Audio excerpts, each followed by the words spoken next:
A hormonal condition known as hypopituitarism causes 31-year-old Lena Klammer to look like a 10-year-old child. She is considered to be the most dangerous patient in the Saarne mental institution in Estonia. Anna, an art therapy instructor, began working as a therapist at the institute in 2007. A doctor informs Anna about Lena and the security protocols. A colleague physician approaches them as they are conversing and reports that Lena has gone missing. The entire institution quickly enters a state of lockdown, and the doctor puts Anna in a dimly lit room and assures her that everything is okay before departing.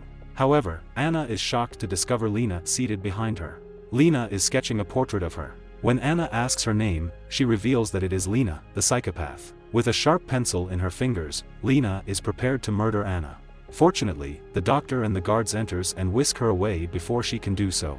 After a few days, Lena plans an escape from the Saarne Institute. She seduces a guard into entering her cell and converses with him for some time. She kills the guard by slamming his head against the wall.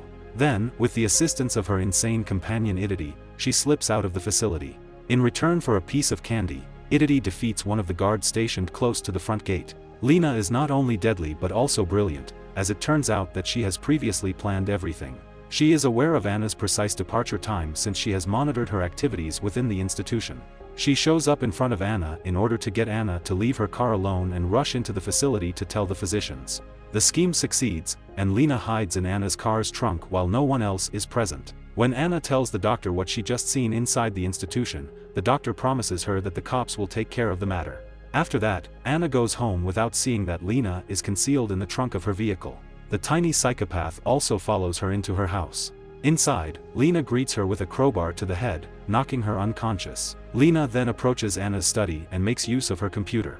She searches for missing American girls and discovers one who looks like her. It tells the story of Esther Albright, a teenager who vanished in 2003. Lena gets ready to depart after dressing confidently in Anna's clothing, only to discover that Anna has awakened up. Lena takes up the crowbar and bludgeons the unfortunate woman to death despite her pleas for compassion. The insane girl goes to a park later that evening and acts as though she is lost. She is soon approached by an Estonian policeman who asks how she is doing. Esther Albright is Lena's name, and she states that her parents are in the US. Next, the following day in Connecticut, affluent artist Alan Albright and his charitable wife Tricia are at their son Gunnar's fencing competition. After their son wins the game, the couple departs the site, and it quickly becomes clear that Alan is still struggling to deal with the loss of his daughter Esther. Detective Donnan, who is in command of the police hunt for Esther, approaches them before they get into the car to go home. To their surprise and astonishment, Donnan tells Alan and Tricia that their daughter has been located in Estonia. After 4 long years, Tricia finally meets Esther when she visits Estonia the very following day. She gives her daughter a big embrace and expresses her immense happiness at having her back. The family enjoys a tearful reunion at the airport when the two arrive in the United States. But for some reason, Gunnar doesn't appear very excited about seeing his sister. Tricia brings the fake daughter home shortly after, and she soon begins to have her suspicions when she observes that Esther has forgotten about her grandmother's passing and that the kid is suddenly able to sketch incredibly well. The following day, Tricia attempts to learn more about her life during her alleged captivity in Estonia. Tricia brings her to see Dr. Seeger, a family psychologist. Following the session, the doctor summons Tricia in and sends Esther outside the office.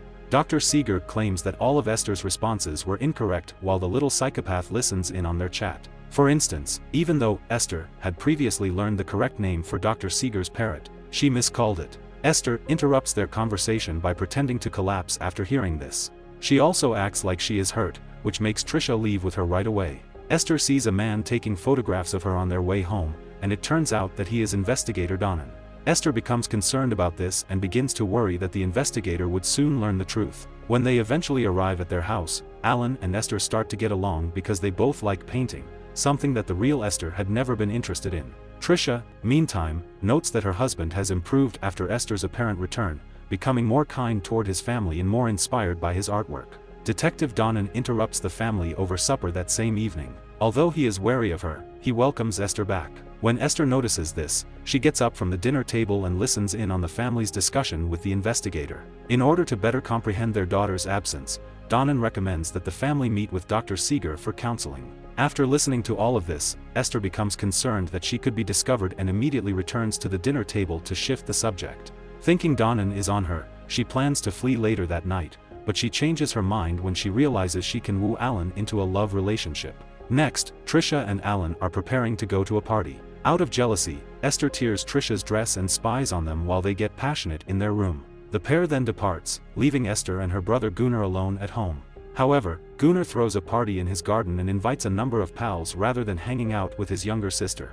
Esther enters the gathering as well, and she reacts angrily to Gunnar's direct behavior by talking back at him. Detective Donnan shows up to the Albright residence out of the blue. Since he is hosting a party, Gunnar answers the door and asks him to leave, but Donnan is adamant about going to the restroom. After agreeing, Gunnar goes inside Esther's room and begins looking around. There, he even takes a vinyl record that has Lena's fingerprints. Esther chooses to pursue him after learning that he has grabbed the record album from her room as he is leaving. Alan and Trisha, meanwhile, head back home. Esther goes to her room when the latter calls her and receives no answer. Esther had switched on the shower to give the impression that she was in the bathroom before following Donnan. Trisha uses the chance to go through a memento Bible that Esther brought from Estonia, assuming she is having a shower. Trisha is shocked to see a stamp identifying the Sarn Institute, an address for Detective Donnan, and vandalized family photographs of herself and Alan. He confirms at Donnan's house that Esther's fingerprint does not match the one taken from the registry. He senses a strange presence, as though someone is hiding in the shadows, and as he turns around, Esther begins repeatedly stabbing him. However, just as she is ready to kill the investigator, Trisha unexpectedly shows up and shoots the detective dead rather than assisting him.